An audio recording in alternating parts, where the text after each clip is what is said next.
ఈ విషయాలు తెలియకుండా యోగా చేయడం వృధా.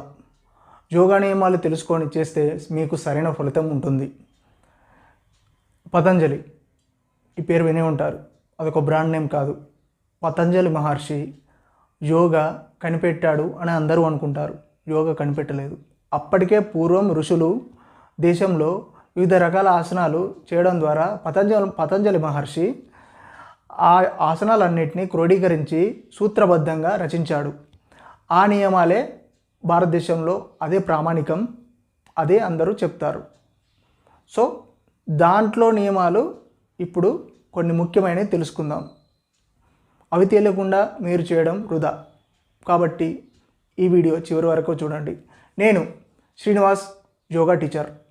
యోగా ఏ వయసు వారు చేయొచ్చు అంటే కనీసం 8 సంవత్సరాల నుండి 60 సంవత్సరాల లోపు చేయడం ఉత్తమం అని గ్రంథంలో పేర్కొన్నారు. స్నానానికి ముందు కానీ తర్వాత కానీ ఆసనాలు చేయవచ్చు, కానీ 30 నిమిషాలు గ్యాప్ ఉండాలి ఖచ్చితంగా. యోగాసనాలు, వ్యాయామాలు ఒకేసారి చేయవద్దు.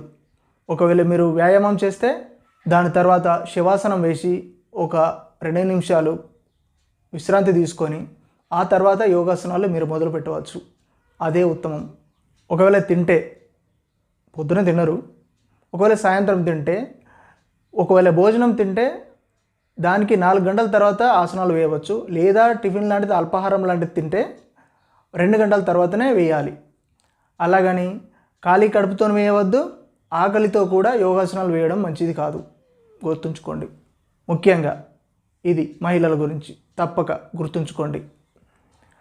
మహిళలు పీరియడ్స్ సమయంలో చేయరాదు, మంచిది కాదు.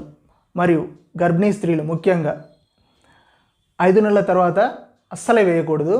మరియు గర్భిణీ డెలివరీ అయిన తర్వాత 4 నెలలు ఆగిన తర్వాత డాక్టర్ సలహా మేరకు చేయవచ్చు.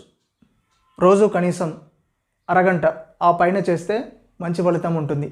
ప్రతిరోజు ఒకటేసారి కఠిన వ్యాయామాలు కాకుండా సులభంగా చేస్తూ చేస్తూ చేస్తూ వెళ్తే మీ కండరాలకు అందరి కండరాలకు సాగే గుణం ఉంటుంది. కాబట్టి ఎలాగూ ఖచ్చితంగా అన్ని ఆసనాలు వేయడానికి అవకాశం ఉంటుంది.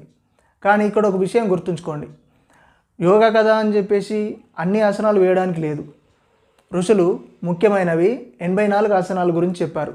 అందులో మరీ ముఖ్యంగా ఖచ్చితంగా మానవునికి అవసరమైనవి 32 మాత్రమే అని చెప్పేసి తర్వాత పేర్కొన్నారు.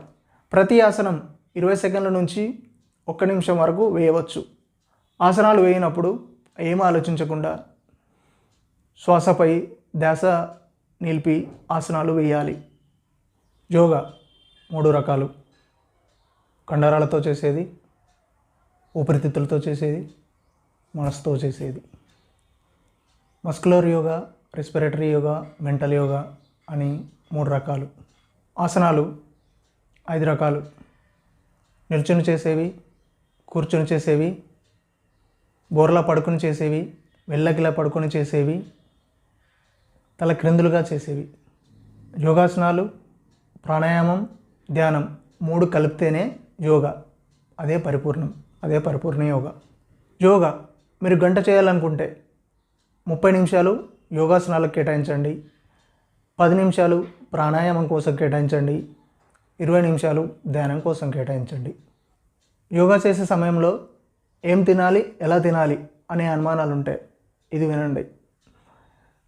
కడుపు 100% అనుకుంటే అందులో 50% మాత్రం ఆహారంతో ఉండాలి, 20% నీటితో ఉండాలి, ఇంకో 20% ఖచ్చితంగా ఖాళీగా ఉంటే మీకు ఎలాంటి గ్యాస్ సమస్యలు రాకుండా ఉంటాయి. ఆరోగ్యంగా ఉంటారు, యాక్టివ్గా ఉంటారు.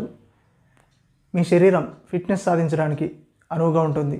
చాలా తొందరగా ఫిట్ అవుతారు, ఆరోగ్యంగా ఉంటారు.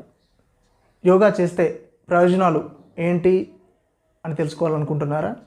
బాగా వినండి, గుర్తుపెట్టుకోండి. మధుమేహం, రక్తపోటు, ఉబ్బసం, గ్యాస్ వంటి సమస్యలు, కీళ్ళ నొప్పులు, మోకాళ్ళ నొప్పులు, నడుము నొప్పి, థైరాయిడ్ నుంచి ఉపశమనం లభిస్తుంది. కండరాలు స్ట్రెచ్చింగ్ చేయడం ద్వారా శరీరం మొత్తం రక్త ప్రసరణ వేగంగా జరిగి సులభంగా బరువు తగ్గడానికి అవకాశం ఉంటుంది. ఈ వీడియో మీకు నచ్చితే సబ్స్క్రైబ్ చేయండి. దీని గురించి ఏమనుకుంటున్నారో కామెంట్ చేయండి, లైక్ చేయండి, షేర్ చేయండి.